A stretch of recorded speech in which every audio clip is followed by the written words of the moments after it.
Hello, hello, hello. After food, healthy food, we are going into another very important topic, which is our finances. And I brought you two guys who are happened to meet through the summit, through me, and they are actually already working and collaborating together. And they would like to also help you with your investments. So I'm really excited about this 20 minutes. I hope you will get the most out of it. Please always keep in mind that you have to double check everything what you hear. It's not that they will like you to do exactly what they say. Use your curiosity and make sure that you do your research. It's very important in anything connected to the finances. So let's bring up Michael and Kevin. And I will be bringing up Michael first. Hi, Michael. How are you? Hey, Andrea. I am great. Thank you for having me. It's always a pleasure. Yeah, it's always good to have you here. I mean, it's already so many years. We started in 2020 and Wasim was first here and then he brought you here. I'm really, really happy to bring back people who have been here on this platform many times. Let's bring up Kevin because we have only a short time. Hi, Kevin. How are you today? Hello. I'm doing good. Thanks very much. Thanks for inviting us here. Thank you so much for being here. So I will be moving backstage and I let the guys explore this beautiful topic of financial investments and diversify your portfolio. So I will be letting them explore the topic. Michael, the stage is yours. Kevin, please start the conversation. Thank you. Thank you so much. Thank you for giving us the stage. Today we're going to talk about investment and why it is so crucial for anyone that has the means to invest to do so. But before we start, just a quick word. I am not a financial investor, and Michael, I believe, is not a licensed financial advisor. So we're not here to give you financial advice. We are here to share our knowledge and try to educate you so that you understand what is available on the market and what can fit your needs and help you to move forward. Right. So before we talk about any specific type of investment, we wanted to start a little intro to try to understand why investing is so important. And I would even say, is it a matter of survival? For me, I think it's extremely important not to rely on a day-to-day salary. Most of us are actually employed, are working paycheck to paycheck. And quite fairly, as long as you have a job that allows you to pay for your shelter, to pay for your food and your livelihood, that's okay. But what happens if you ever lose this job? Do you have your reserve? Are you able to live through your savings for a long time or for the rest of your life? I think the answer for most of us is that not. If I lose my job, I have my reserve, but can I live for the rest of my life on my reserve? That's not the case for everyone. I think we need to be also worried about one thing, is that we all live longer. And as long as we can work, we do it, but arriving at a certain age, either we don't want to work anymore, or we can't. So what happens when we reach 60 years old, 65, 70 years old? Some systems, like in Europe, there is a governmental sponsored retirement plan that still works for now. But will it work forever? We don't know. Some other places, like in the US, you're incentivized to invest for yourself through a 401k. That's okay. There are so many other places in the world where there is no plan. The government is not financing for your retirement. And if you don't do it, what do? You work for your whole life. You work until you're 90. So that's a question you need to think about and consider for actually your own livelihood. So retirement is one thing, but actually there is something that is a little bit more a question nowadays, Michael, and that's the question of inflation. Yeah, absolutely. And it's an interesting topic. I mean, I don't think a lot of people knew what it was until probably the last few years. And I think part of the reason is 55% of the world's US dollar circulation was created or printed out of thin air just from 2020 to 2022 alone. So this expansion in the money supply is, for me, what the real cause of inflation is. And if you look deep into it, this is part of something we call the financial matrix. And the central banks are actually targeting high inflation because it actually reduces their debt burden. So, really, it's also known as the hidden tax. It takes money from the average person and pushes it up the chain. And for that reason, I've been quoted as saying that inflation is theft and debt is how the thief enters your financial home. Right. So the whole system is built around debt, and inflation is really close to 15 to 20% per year. And at that rate, a $100 bill loses half of its purchasing power in just 3 to 4 years. Right. So it's very important to be doing something with your money, because the only way to protect against it is to outpace inflation. So you either got to earn more, so, higher wages or through business, or make smarter investment decisions. And that's why we love Bitcoin and crypto at Breakout Solutions, because we think it's probably the easiest way for the average person to actually offset growing inflation, especially with the bull market around the corner. Yeah, that's right. I think we've all noticed this trend of losing purchasing power. Everything costs more, the salaries don't increase, and basically, if we keep working paycheck to paycheck, it's not going to get any better. And investing is actually one of the solutions, if not the solution. It's helping us to fight inflation. That's one thing that's clear. But investing is also helping us to improve our life standards. I think that there is a concept that people that are new to investing don't really understand. Is that when you invest, there are two parts in the investment. One is the capital that you invest, that becomes the equity, and the second part is the yield that you make out of this equity. Most people think that an investment is just the capital, and that will be true if you are buying, for example, a flat. You are not doing any yield on your investment if you live in the flat. You just have a capital that appreciates. But actually, there are so many other situations whereas you will be able to get a yield if you rent out your own flat, for example, or if you invest in stocks. You will have, at the end of the year, a yield that is paid out. So this is actually a very important point, just to separate the aspect of capital and equity and yields, and think like the investors, because the investors, once they have the equity, most of the time they just don't sell. They keep the yields every year. They get more and more money that they will reinvest. And it's actually what we call compound effects. So tell us more about this compounding effect, Michael. Yeah, compounding. So Einstein said compounding is the eighth wonder of the world. He who understands it earns it. He who doesn't pays it. See, the problem for me is most people are actually paying compound interest. They're not earning it. And I mentioned before how debt is the thief that enters your financial home, right?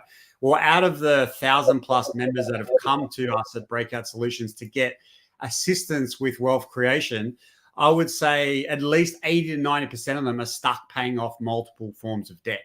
So that can be mortgage, home loan, credit card debt, car loan, personal loan. There's so many ways to access debt these days. And when you are stuck in those mechanisms, you are leveraging what is the most powerful wealth creation strategy of all time, which is compounding, against you, right? You need to be using it for you. And to give you an idea of the power of compounding, so one of the strategies here at Breakout Solutions is actually one based around real estate. So real estate leveraging blockchain technology, where you can own a diversified real estate portfolio, but only starting with as little as $1,000, right? So this is a strategy of one of our partners that's evolving, and they've just launched their managed fund around it. So that strategy is producing 50% annually at the moment, which soon you'll have the option to then compound it. Now, just to give you an idea of the power of that, right?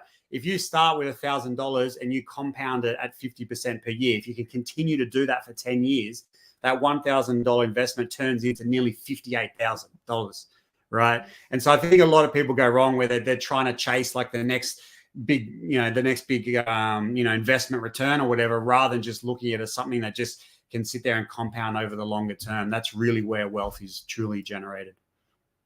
Yeah.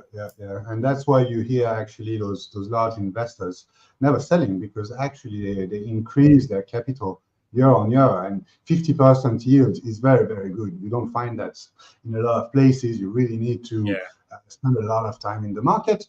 But when you look at, for example, now, if you look at yields, it would be, if you go to your bank, 5% more or less. So That would be it.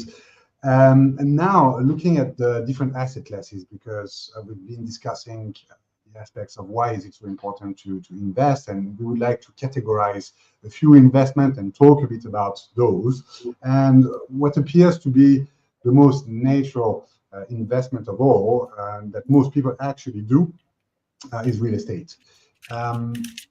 That's actually the smartest thing to do, because if you start your life, you're 25, nowadays the real estate prices are very, very high, and actually many people are starting to get priced out of the market, meaning that being 25, the salary you get doesn't give you the opportunity to get the loan that will pay for even a studio apartment. That's why it's so important to figure a way to buy your own apartment, house, whatever, real estate for yourself, because the money you pay for your mortgage, even if there is a high interest rate right now, is your money. You build your own equity. And if you pay off your investment in 40 years, then 25 plus 40, 65, when you retire, you know you have your place. And this is the most important, actually securing your retirement. So one, buy your own house as soon as you have the possibility, because if you rent a property, then you pay money to a landlord that will actually get some yields out of you. So that's the second thing that comes after. Once you have your house, the second thing is then to try to buy another house that you will rent out on the market. Because most of the time you will see that you probably need another loan if you don't have the cash to buy another house. But the thing is that once you pay your mortgage on the second house and you rent out, most of the time, the payment that you get from the tenant is actually paying off the mortgage every month. So that means that in essence, you can have a free house for yourself if you wait for 40 years, for example. And that is very, very powerful. So that is one of the strategies that most investors are doing, buying their own house and then property rental as well. This is one of the hardest assets that we can find on the market, but there is also one millennium-old hard asset that is gold. Michael, tell us more about that. We can't hear you anymore. What's that? Yeah, we couldn't hear you. You got me? Okay. Yeah. Yes. So gold is it's proven itself over thousands of years. It's a great store of value over time. And one of the reasons is because it's got scarcity built into it, right? So it limits the amount of supply, the amount of gold that exists, because of the effort that it takes to mine it and process it and bring it into circulation. So it's known as a great way to preserve value over time. The thing is, it's not always easy to acquire. If you're thinking from the physical form, it can be quite difficult to actually buy. But if you can have some of that in your portfolio, then I think it's a great hedge against a financial system that I believe is failing in many regards. I think gold is going to prove itself to be, a solid store of value over time. And one of the solutions that we've found at Breakout Solutions is a platform that allows you to own a tokenized version of gold and silver. So it's backed by the physical version, but you don't have to worry about finding it, buying it, storing it. It's quite easy. One of the things I love about the particular platform that we teach is if you store those assets on the platform, you actually earn a passive income from it as well. So you get a share of the fees through the platform, which is pretty cool. It's not massive. It's not enough passive income to quit your job over, but if you're going to own some gold, why not earn a passive income from it? So that's definitely pretty cool. Another one I was going to touch on is stocks. So I'm not a huge stock investor, but I definitely have it in my portfolio. I think where people go, so stocks is owning equity in companies, right? Listed publicly. I think where people go wrong when they get into stocks is they try and pick individual stocks that are going to be winners, and I think that's really, really difficult to do. Even the best fund managers don't outperform indices or ETFs. So what an index is or an ETF is just owning a basket of different stocks. So the S&P 500 is the US stock market. If you buy that, you buy it once and you own basically 500 different versions of that, 500 different individual companies. So that can be a great way to not have to pick and choose and still actually perform really well in the market. That's perfect. That's perfect. And one actually interesting thing, not about stock, which I also do like, but I'm not a huge investor. I will come to where I prefer to invest my money, but that's for myself. Is that if you had gold in Roman time, it would take you the same grammage to buy a pint of beer 2,000 years ago than it costs you now. So with the same grammage, you could also pay your pint of beer. So that means that gold has kept the value during 2,000 years, and you have still the same purchasing power. You don't make money, but you don't lose money against inflation. There is also one investment that can be interesting right now, something that people don't really know about. It's money markets. Actually, there is, before talking about money markets, is that there is a misconception that people have about banks. People, when they put their money in the banks, they think that this is their money. But actually, what you do when you leave your money at the bank, you loan your money to the bank, so it becomes their money actually. So they owe you some money, and people think that their money is safe, but it's actually not, because if a bank collapses, then that's their money that collapses. It's not yours anymore. There are some level of protections at DIC. It's called in different countries. The level is different. In Europe, it might be 200,000 euros. In the US, 150,000 euros, for example. But this money is not yours. And you leave your money to get a yield, let's say 5% now. So I think the solution is to use a platform where actually the money is yours, and it's called the money market. You leave it there, the money is still yours, and you are going to make your 5, even maybe a little bit more, percent of interest rate. Right now, the interest rate is 5.05, I think, in the US. So that's the kind of money you can get without the risk of a bank collapsing. The money is always yours. So that can be interesting, something you want to check out. I'll say my favorite asset class, and the one you know very, very well, Michael, is crypto, and especially Bitcoin. And I saw some questions flying during the interview. I think it's the moment that you answer all this. Yeah. Okay. Well, let me just jump through a few points, and we'll see if we've got time for the question. So, look, crypto, Bitcoin, and crypto, fastest growing asset class of all time. Bitcoin's outperformed everything substantially since 2009. It's Bitcoin itself. It's only the really truly decentralized coin, which means you can own and control it. No one can take it away from you, including banks and governments. And with its limited supply of 21 million coins, the highest probability outcome is that it just continues to trend upwards in price as more people learn about its power, because it's got a limited supply. We like to spend a lot of our time in breakout solutions in altcoins. There's over 20,000 different ones of these. You can make money very quickly in this space, a lot faster than Bitcoin, but you can also lose it as well. So it's really important you know what you're doing. Crypto market works off 4-year cycles, which is around the Bitcoin halving.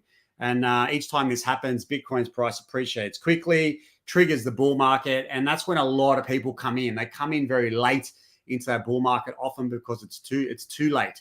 So if you want to make money, it's really about getting timings right. And that's actually one of the main reasons why people look to work with us, because we take coins and tokens from our research team, we package it up in portfolios, and then we trade those. So you really don't have to kind of guess which ones to buy and when to buy and stuff like that. So that did really well last bull market. It went like 13x. We're hoping we're going to do another 5 to 10x over the next couple of years. Just one more thing to finish on as well. So there's two, like you said, Kevin, there's two ways to make money. You got capital growth and you got passive income. So we spend a lot of our time in crypto and passive income, decentralized finance, strategies like staking, yield farming, lending, borrowing, and also more advanced ones like Bitcoin mining and automated trading, to try and find ways that we can have cash flow whilst we're waiting for this big bull market to come around. So we tested an algorithmic AI trading bot over 5 months that returned up to 25% a month, which is just incredible return. So we're now looking at a few of these different options. So we're trying to find a collection of these to bring to our members, and just so we can get that cash flow as well as that capital growth. And last but not least, risk management and position sizing, really important in this space. Don't put all your money into one asset class. Certainly don't put it all into crypto. And within crypto, the majority of money should be in Bitcoin, and then you can start playing in some of the more risky stuff. That's all I wanted to drum out on that. Yeah, go, man. Now, it was a question for you. What would you advise to somebody that is very new to crypto, that is afraid of the volatility? Because yes, of course, you see the price can go up 25% in less than a week, can go down 25% the next week. and somebody that doesn't know anything, what would be your best advice? How to manage all these emotions, and how can they do actually? Yeah, absolutely. Look, the volatility in crypto is the thing that we love the most. That's actually where we make the most money. But for someone that doesn't understand it, you do want to take volatility out of it. So the best way to do it is using a technique called dollar cost averaging, right? So you only do this with really good assets. I'd recommend, if you don't know what you're doing, you just do this with Bitcoin, maybe Ethereum, where you just buy a certain amount every week or every month or whatever regularly, right? So it doesn't matter what the price of Bitcoin is at the time.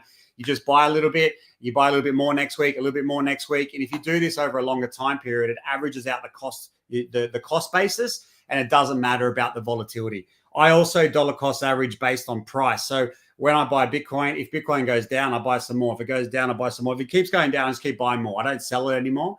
So if you stick to that strategy as a baseline, if you look at it over 5 to 10 years, I think you'll find you'll do really, really well. And more advanced stuff is really where you need to educate yourself or use someone like us to actually help you on that journey. Okay, that's great. That's great. I see there is a question. So we probably have a couple more minutes to answer. So the question from Alok is, I am fully dependent on only one income source. May I know what is the best investment for me? If I may just say something, if you are in a situation whereas you do not have your own real estate, meaning you don't have your own house, you rent, the first thing you should do is really to buy your house, secure your shelter, and then consider investing in other solutions. And then you really need to educate yourself before you jump in, whether it's stock, it's money markets, it's crypto. I would really advise you to just learn, spend some time to learn. That's what actually Breakout Solution is for. That's a community where people are learning from each other. And Michael is actually organizing a whole setup about how to learn more about crypto. Maybe you can talk about this, explaining what you do and why is it so important to educate yourself before jumping in to any kind of investment. Yeah, well, you've got to have at least some understanding of what you're purchasing, right? So if you want to learn more about crypto, we have a free online kind of course and community called decryptingcrypto.com. So decryptingcrypto.com, and the whole point is to help you demystify it, right? Decrypt the crypto side of it. Look, I would just add, if I was, and I can't give advice, but if it was me, I only had one income stream and I had a little bit limited amount of money, if I could get a house, if you could do that, I would. Otherwise, the strategy I just gave you around dollar cost averaging into Bitcoin, for me, I think is the easiest to access and smartest solution with a small amount of money that you might have to invest.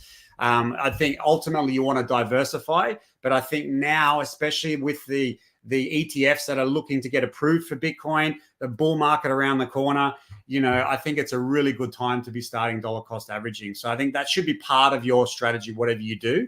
But definitely go to decryptingcrypto.com. Also, our website's breakoutsolutions.com. We give away a lot of free stuff. Come and learn. It'll probably do you good to have that education before you start going too deep. Okay, that's good. And just a clarification, because I'm sure that some people don't really know the language, but when you say dollar cost averaging, does that mean that you just buy and not sell, or what is the mechanism exactly? It's a good question. So I briefly explained it before, just, buy at regular intervals, or if the price goes down, buy again. The selling part is a whole thing in itself, right? I mean, when you invest in an asset, you should have your own plan around it, right? So if you're going to be putting money into something, you should have a target and say, right, well, if I'm putting in $1,000 a month or whatever, once I double it, maybe I'll take out my initial capital and then I'll just keep going from there, whatever. So in terms of selling, you want to have your own strategy around it. In terms of my strategy around Bitcoin, I'm not going to be selling any Bitcoin anymore. In fact, I haven't sold any for quite a while because I believe that it's going to continue to go up in price. And eventually, in fact, already you can actually borrow against Bitcoin as a collateral, right? So there's no need to sell it because now you can borrow against it and then use that money to go and buy or invest or get a house or whatever. So that for me, I think is a really solid strategy, especially if you don't have a lot of money to start investing. That's great. And I think that our time is up. So I see Andreas coming back up. It goes fast. Yeah, it's just amazing. You did such a good job, guys. I gave you 25 minutes and here you go. You did it. Thank you so much. No problem. Thanks for having us. Thank you for doing it. And please go to decryptingcrypto.com. I put the link in the comments, Michael, if there will be watching, because we will be watching also in the next I think 1 week, then just please go to the YouTube channel. And if there is any questions popping up and you can answer and put more links, feel free. Okay. Thank Cool. you so much. I'll do that. Thanks, guys. Okay, thank you for being here. Thank you so much. Bye. Bye. Bye.